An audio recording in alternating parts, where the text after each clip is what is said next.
Your hidden glory in creation. Shalom, béni dans le Seigneur. Nous sommes très ravis de nous rencontrer cet après-midi dans notre émission Parole de vie, notre chaîne Fast TV qui nous fait du bien. J'aimerais aujourd'hui parler de deux choses avec un homme de Dieu, Dieu donné. Mais avant qu'il arrive, j'aimerais partager avec vous ces ponctions de l'écriture qui ne nécessitent pas de mon témoin depuis l'après-midi. Et c'est Luc chapitre 13, verset 10 à 17. J'aimerais en fait qu'on partage. Il y a quelque chose que Dieu a déposé en moi. Moi, je voulais vous partager. Mais avant tout, nous voulons d'abord prier. Éternel notre Dieu, nous te disons merci pour cet après-midi. Nous te remercions pour l'occasion que tu nous as donnée. Nous te prions de servir de ces moments pour toucher ton peuple, toucher quelqu'un qui nous suit là où il est. Je prie que tu nous remplis de ton esprit précis, Saint-Esprit. Glorifie Christ dans le monde à détail. J'en suis prié. Amen. Alors, j'étais en train de dire que j'aimerais partager avec vous ces ponctions de l'écriture. Luc chapitre 13, verset 10 à 18. Or, il enseignait dans l'une des synagogues. Il y a un jour de sabbat. Et voici, il y avait là une femme ayant un esprit d'infirmité depuis 18 ans. Et elle était courbée et ne pouvait nullement se redresser. Et Jésus, l'ayant vu, l'appelait, lui dit, femme, tu es délivrée de ton infirmité. Il lui posa le main sur elle. À l'instant, elle fit redresser et glorifier Dieu. 14. Les Juifs et le chef des synagogues, indignés de ce que Jésus avait guéri un jour du sabbat, répondit, dit à la foule, il y a 6 jours où il faut travailler. Venez donc ces jours-là et soyez guéris, et non pas les jours du sabbat. Le Seigneur donc lui répondit, il dit, hypocrite, chacun de vous ne détache-t-il pas de la craie son buffle ou son œuf un jour de sabbat et ne les met-il pas boire? Et celle qui est fille d'Abraham, laquelle Satan avait liée, voici il y a 18 ans, et ne faut-il pas la délier de ses liens des jours du sabbat? Telle est la parole du Seigneur, nous rendons grâce à Dieu. J'étais en train de parler, vous savez, dans la vie, il y en a des choses, si on ne fait pas attention, ça restera ainsi jusqu'à ce que ça va nous détruire. Dans la vie, il y a des situations, il y a des moments où si on ne se lève pas, si on ne se décide pas pour mettre fin à cela, ça sera très compliqué. J'aimerais dire à quelqu'un cet après-midi, c'est que ça doit finir, ça doit prendre fin. Cette situation-là qui te complique, ça date il y a longtemps, ça traîne, mais ça doit prendre fin. Premier point que j'aimerais aborder cet après-midi partant de ces portions de l'écriture, c'est il y a des gens qui viennent dans la prière, mais qui sont toujours liés. Il y a des gens qui viennent à l'église, mais qui sont toujours liés. Il est possible que quelqu'un vienne à la prière, mais aussi en étant très lié par le diable. La Bible nous parle de l'histoire d'une femme, 18 ans courbée, 18 ans dans la souffrance, 18 ans en train de se plaindre sur quelque chose, 18 ans en train de se lamenter. Et un jour, Jésus entrait dans ces synagogue, bien sûr, c'est l'église. C'est un temple où les gens venaient pour célébrer Dieu, pour prêcher la parole.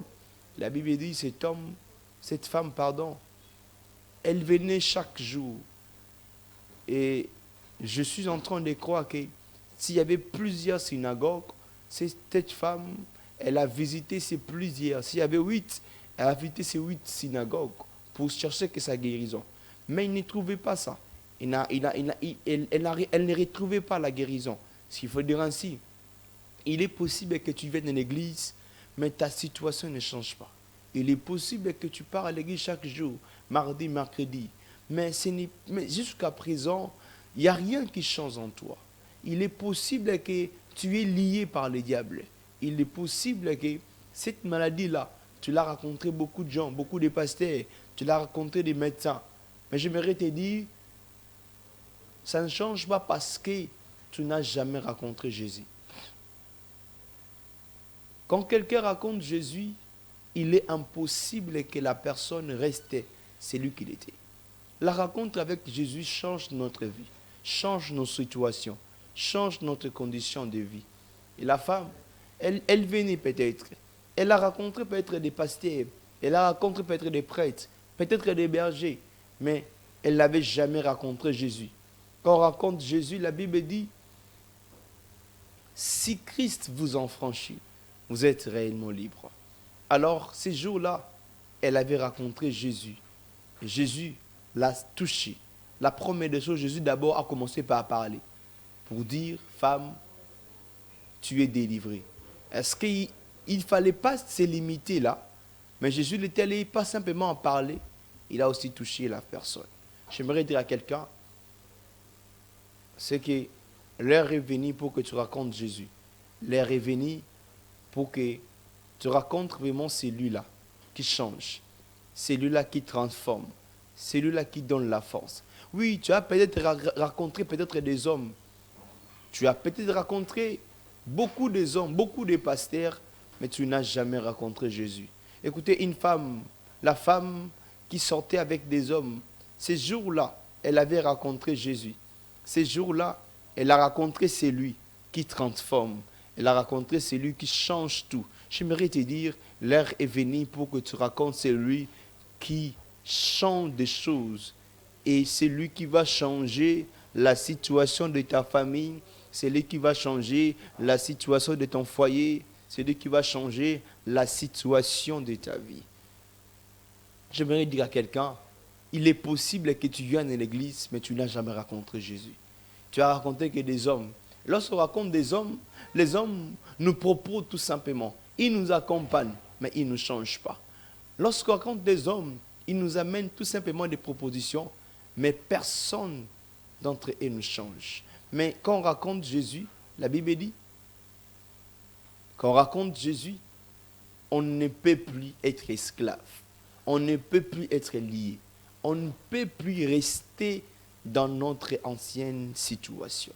Deuxième point que j'aimerais aborder ici présent, c'est que les habitudes de l'ensemble peuvent bloquer l'action de Dieu dans ta vie.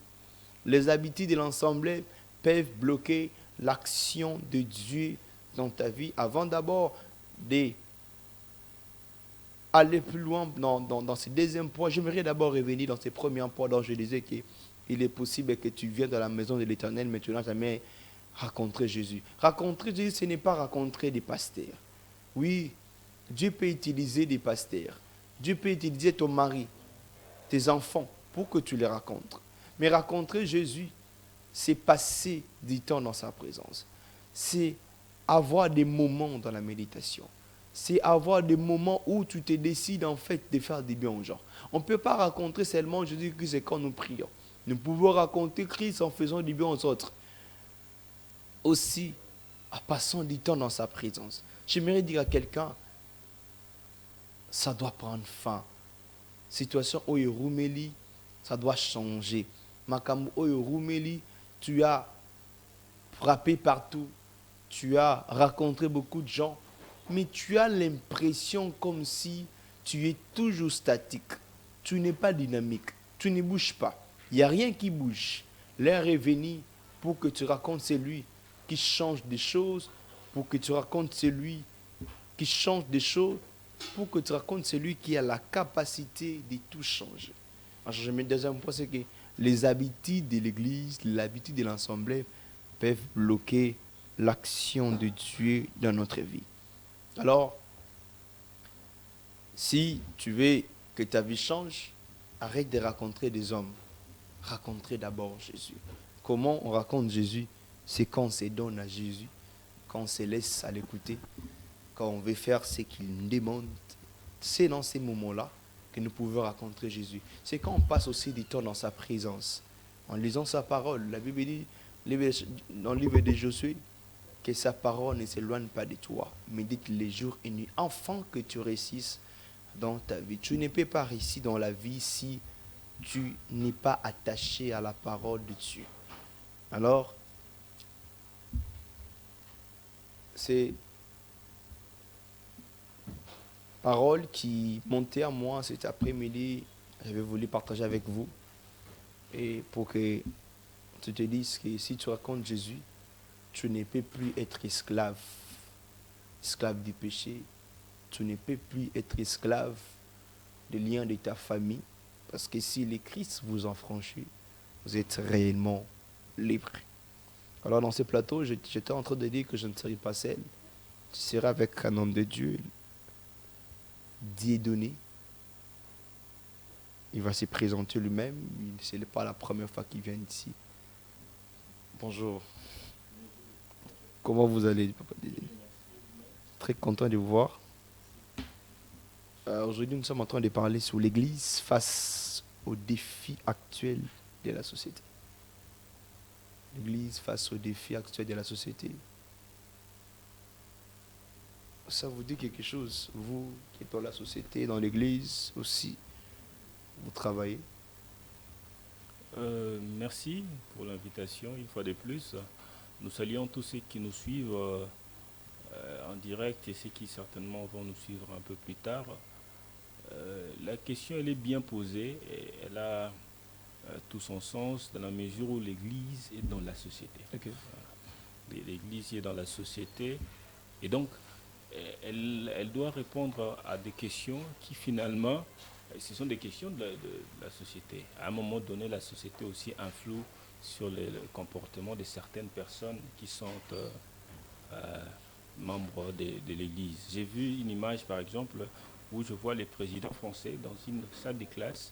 Il dit aux enfants, est-ce que vous savez qu'on peut avoir une famille où il n'y a que papa et papa, deux papas ou des mamans. Alors, vous comprenez que ça peut influencer. Ce sont des questions Exactement. que nous ne devons pas échapper. Exactement.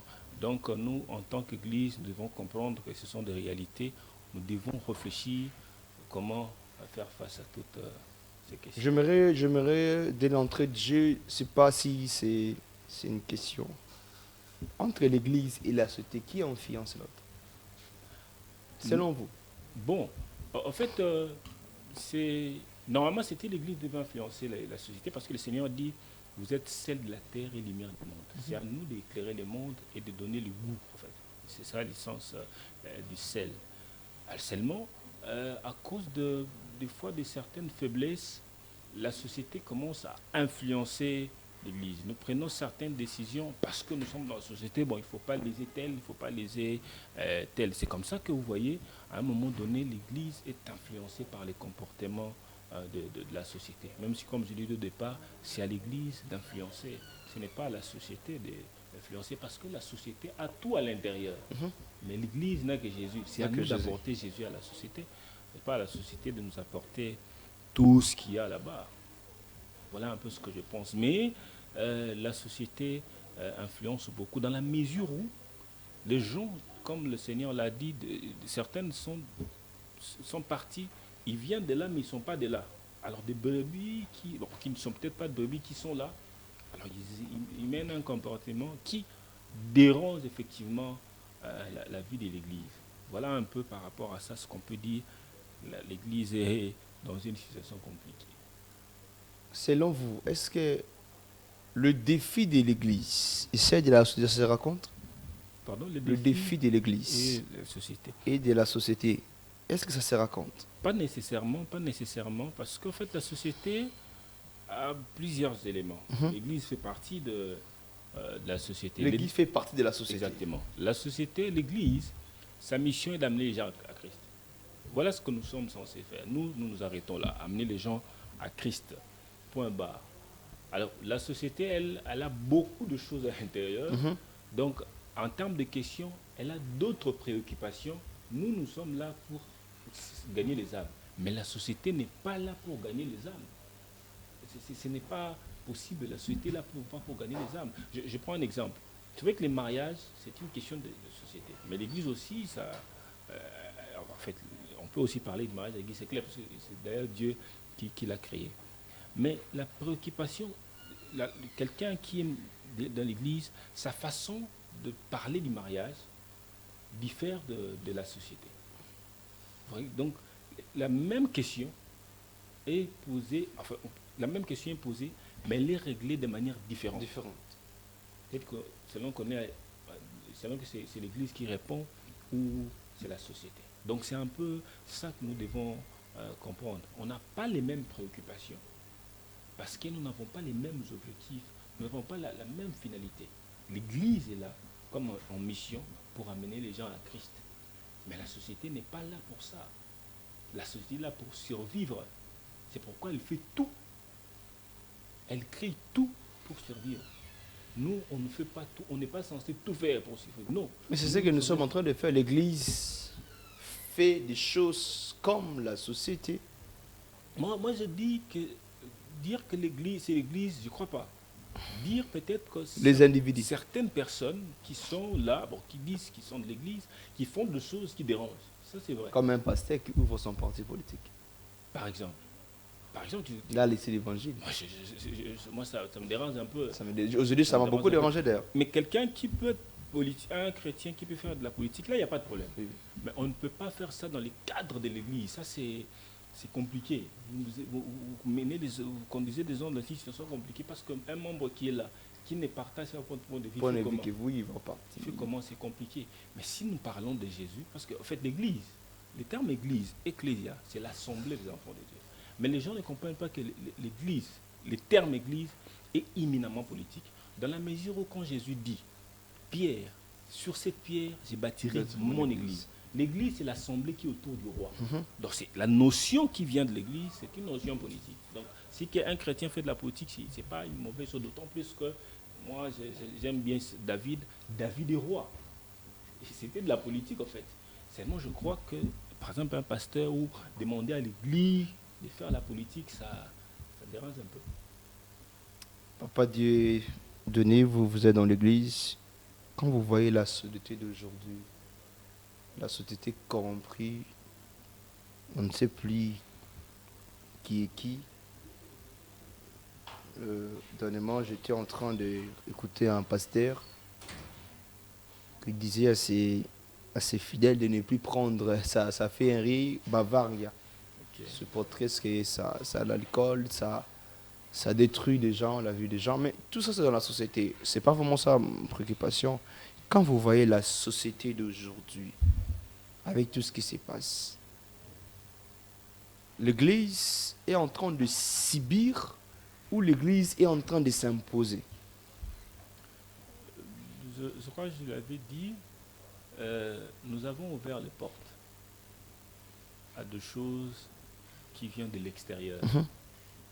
Certainement à cause d'argent, à cause de certaines compromissions.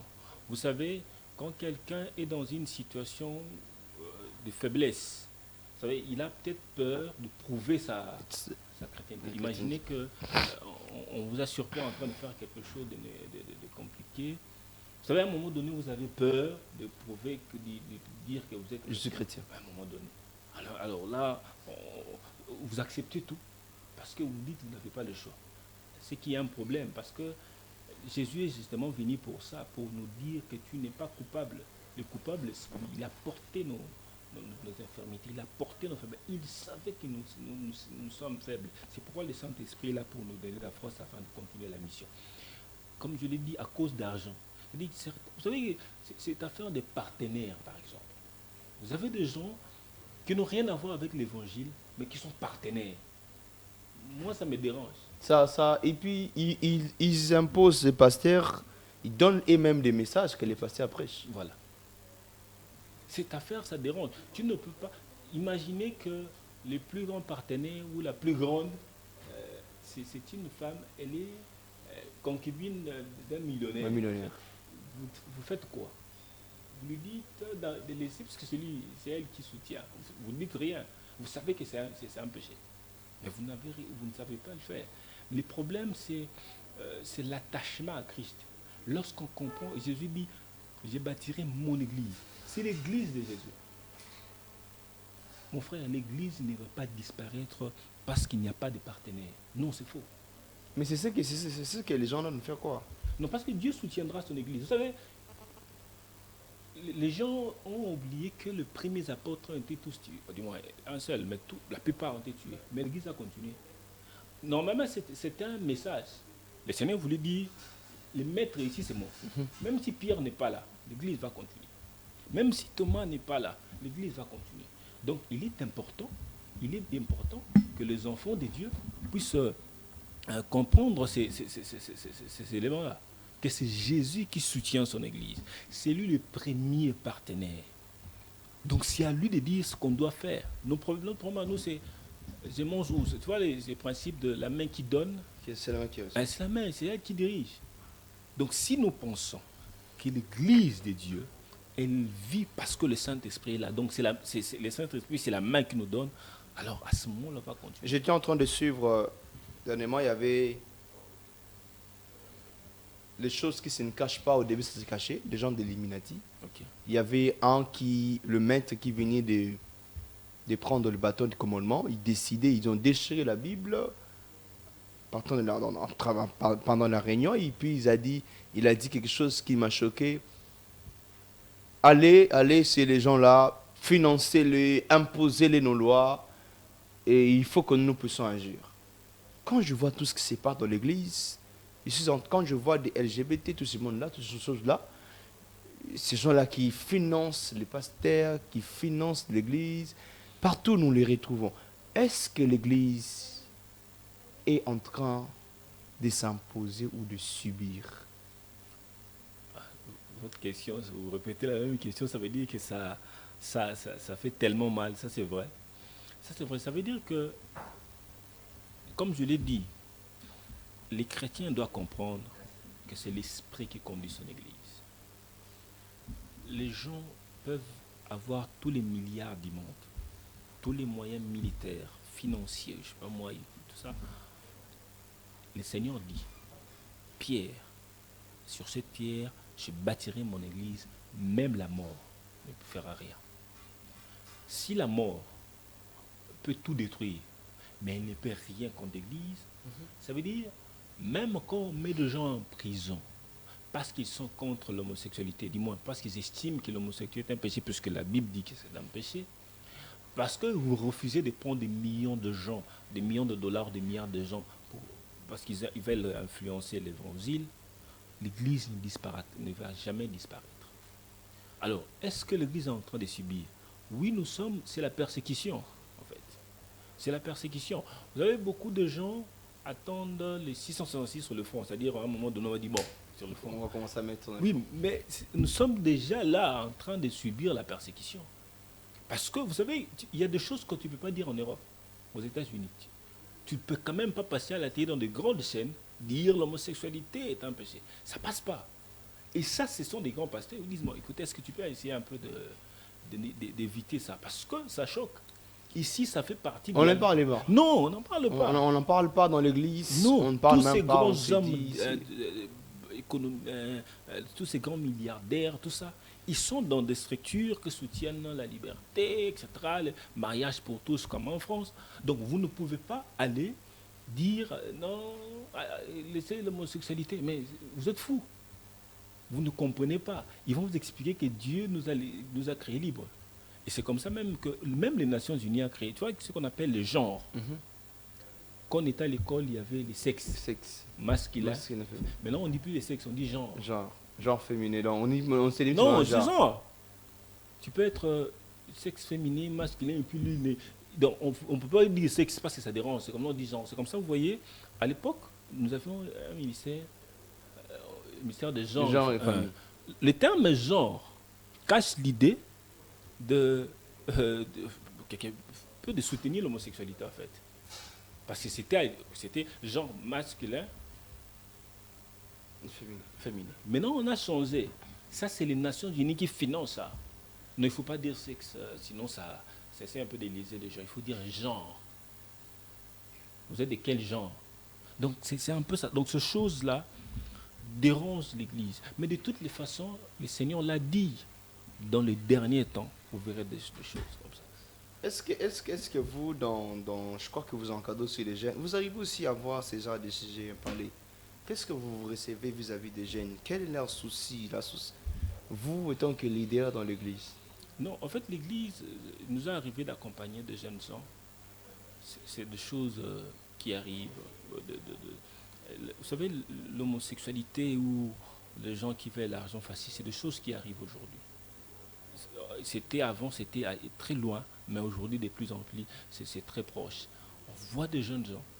Et il y a quelque chose que les gens ne comprennent pas, ne regardent pas trop, c'est le fait que de vieilles personnes sortent avec des enfants. Ça aussi, c'est un phénomène. Des femmes comme des hommes. C'est des choses que beaucoup de gens ne comprennent pas. C'est ce qu'il y a plus. Parce que vous savez, l'homosexualité dans des pays africains, c'est pas encore très fort. Mais là, c'est vraiment très, très, très présent. Vous voyez des jeunes gens, des élèves qui sortent avec des grands messieurs qui sont peut-être plus âgés que leurs parents. C'est des choses comme ça que nous rencontrons dans la vie des jeunes. Ces gens-là qui font ça, et ils savent qu'ils tirent de l'énergie chez les jeunes gens. Mais les jeunes gens ne le savent peut-être pas. Des choses comme ça, ça dérange la vie des gens. Donc, nous savons que la jeunesse est en proie, est dans une situation compliquée. À cause des chômages, comme on dit, il n'y a pas de travail. Tout ça, ça dérange la vie des gens. Moi, j'ai discuté, le dimanche passé, j'étais en train de partager avec quelqu'un. Il vous explique qu'il ne sait pas aller. Donc, quand il quitte l'église, il ne sait pas là où il va dormir. Une histoire vraie. Il va, à la fin du culte, il va aller dormir. Il va aller dormir, il ne sait pas. La personne comme ça, il va accepter tout ce qu'on va Il ne sait pas, il vous dit, comme tu me vois en quittant ici, je ne sais pas là où je vais partir. Le problème, c'est que là où il était, on l'a chassé par quelqu'un qui était de l'église même. Mais qu'est-ce qu'il va faire? Qu'est-ce qu'il va faire? En sortant, quelqu'un à côté là va lui dire, mais papa, il vous a moins énergie, boyaka. Je connais un cas d'un jeune homme, un d'ailleurs mort. C'est l'histoire de l'homosexualité. À cause de la pauvreté, un monsieur, il sort avec des garçons, il sort avec vous, vous donne 2000, 3000 $. C'est des choses comme ça qu'il y a ici. Et avant, c'était des jeunes gens. Et ça se passe dans l'église. Exactement. Moi, on a enterré quelqu'un, il est mort il y a, je crois, 3 mois. Un autre est encore vivant. C'est l'homosexualité, à cause d'argent. C'est des choses comme ça qui existent. Seulement, comme je l'ai dit, le Seigneur avait déjà prédit ça. Ça ne nous dérange pas, comme si c'est ça vient de... On est surpris. Non, on n'est pas surpris. Mais ça fait mal de voir ces choses dans l'Église. Comme je l'ai dit, peut-être à cause d'argent, beaucoup ont ouvert la porte à l'ennemi. Parce qu'il vient avec des millions, il ne calcule pas, il vous donne. Beaucoup d'hommes de Dieu aussi ont cédé à cette tentation-là, parce que c'est des millions, on vous donne de l'argent, on vous donne tout ça. Qu'est-ce qui se passe? On ouvre la porte. Et ça, c'est ce que l'Église doit comprendre. Comme je l'ai dit, si l'Église chrétienne que nous sommes, on comprend que c'est le Saint-Esprit qui conduit l'Église. C'est le Saint-Esprit qui donne la force. Nous allons vivre. Parce que vous savez que les musulmans, en termes d'argent, ils sont plus riches que nous. Hein. Peut-être qu'on ne le sait pas. Ils sont plus que nous. Ils sont plus que nous. Ce n'est pas pour autant qu'il y a la vie de Dieu. Non. Non. Ce n'est pas des millions. Non. C'est le Saint-Esprit qui soutient l'Église. Et ça, tous les enfants de Dieu doivent le comprendre. C'est comme ça que je pense que nous devons fermer nos portes et ouvrir nos cœurs à l'Esprit de Dieu. Demander à l'Esprit de Dieu, conduis nos pas. La Bible dit, le cœur du roi c'est comme un fleuve, Dieu l'oriente comme il entend. C'est-à-dire, même quand on n'a pas de moyens, les moyens, on pense qu'on n'a pas les moyens de l'évangile, le Saint-Esprit, le Dieu qui nous a envoyés, nous donnera les moyens pour son travail. Le Saint-Esprit va nous aider, va nous donner des moyens pour faire ce travail. Ce sont des propos de Marge Dieu merci, Dieu donné pardon. Dieu levé. Alors nous sommes en train de parler sur l'Église face aux défis actuels de la société. Vous voulez en fait donner sur vos points de vue. Nos numéros sont là. Vous n'êtes pas responsable. Vous voyez des choses qui se passent, qui ne vous plaisent pas. Vous voulez contribuer. Donner vos idées pour que ceux qui nous suivent, il y a des gens qui nous suivent qui veulent aussi en fait très bien marcher. Vous savez, l'Église est en train de subir des choses parce que quelqu'un qui a beaucoup d'argent, il impose même les pasteurs à prêcher Matthieu Nayemoro. Quelqu'un qui a de l'argent, il dit non, ça ne prêche pas, ça prêche. Est-ce que nous n'avons pas des chrétiens qui ont aussi de l'argent? Nous sommes en train, ça nous reste 10 minutes. Est-ce que nous n'avons pas, est-ce que l'Église, c'est pas, c'est la manière par laquelle que nos pasteurs nous prêchent, qui rendent les fidèles pauvres, afin que nous puissions aller demander de l'aide à l'extérieur. Parce que j'ai l'impression que ce sont que des païens qui contribuent pour l'Église. En fait, le problème, c'est aussi celui-là. Vous savez, à un moment, je crois que c'est africain, en fait. C'est africain. C'est africain. On pense que l'argent ne faut pas donner à l'Église. Un autre problème, c'est celui de son appel Simbongo. Bon, il faut déjà dire aux gens que nous avons dit à Mabonzate. Allez, on va vous dater. Donc il faut que les gens comprennent ça. Il ne faut pas que les gens disent peut-être la manière d'utiliser pose problème. Mais les gens doivent contribuer. Si nous lisons, mais Jésus lui-même a donné ce qu'il avait des plus précieux lorsque quelqu'un donne de sa vie. C'est important. Moi, je crois que la première chose, c'est que nous devons prier que Dieu nous donne de l'argent. Moi, je le prie, que Dieu nous donne de l'argent. Devant des personnes conscientes que Dieu nous donne de l'argent pour investir dans l'évangélisation, d'une part. D'autre part, sensibiliser, dire aux amis, aux enfants de Dieu qui ont des moyens, il faut donner de l'argent. S'il donne un, Dieu te bénira. Ça, c'est important. Il faut que nous puissions donner parce que l'évangile, comme on l'a dit, ça a toujours été gratuit. Mais pour essayer de communiquer à tout le monde, ça demande de l'argent. Pour organiser, par exemple, une scène comme ça, ce n'est pas gratuit. Il faut de l'argent. Il faut que les enfants de Dieu investissent pour les Je vis votre programme. Si vous pouvez en parler déjà. Ok. Les concerts évangéliques. Concert évangélique. Voilà. Waouh. Concert évangélique, des moments extraordinaires. Nous allons passer dans la présence du Seigneur le 31 juillet et le 1er août au terrain Massamba. Non, c'est l'entrée est gratuite. Bon, en fait, on a dit l'entrée, au moins une âme. Donc, ne viens pas seul. Donc, n'importe qui, tu vois quelqu'un, tu dis, bon, tu viens. Elle est gratuite. Nous sommes là le 31 et le 1er août, terrain Massamba à Limité. Ok.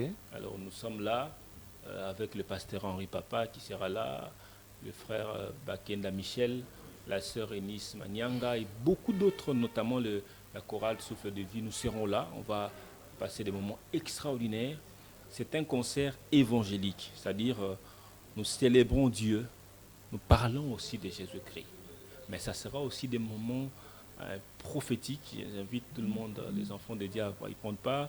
Des moments extraordinaires. Vous savez, on n'est pas venez. Non, ça le Seigneur sait comment le faire. Mais si vous venez, le Seigneur ne manquera pas poser la main sur vous, le malade, si vous avez des questions, le Seigneur sera là pour régler le problème. Donc nous vous invitons le 1er, le 31 juillet et le 1er août au terrain Massamba pour un concert.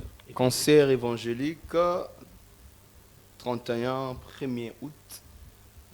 Nous sommes tous invités d'être là et Dieu ne manquera pas à nous faire du bien. Je vous annonce que nous sommes à la fin.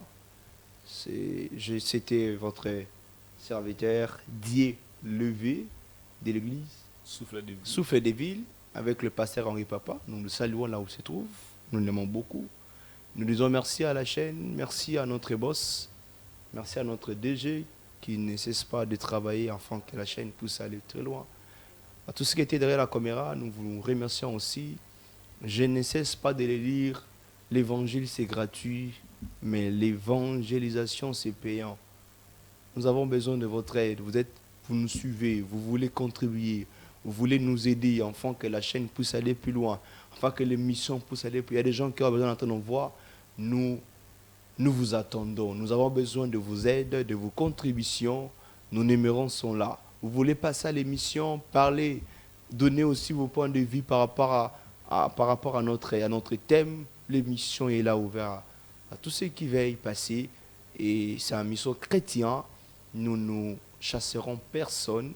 Ici, on ne fait pas de débat, mais ici, nous sommes en train de dire au peuple de Dieu de se lever, aussi de leur remettre dans le cœur de plusieurs personnes la foi. Alors, que le Seigneur nous bénisse. On se voit le mardi prochain à 16h30. Ciao. You are the word at the beginning, one with God the Lord Most High. Your hidden glory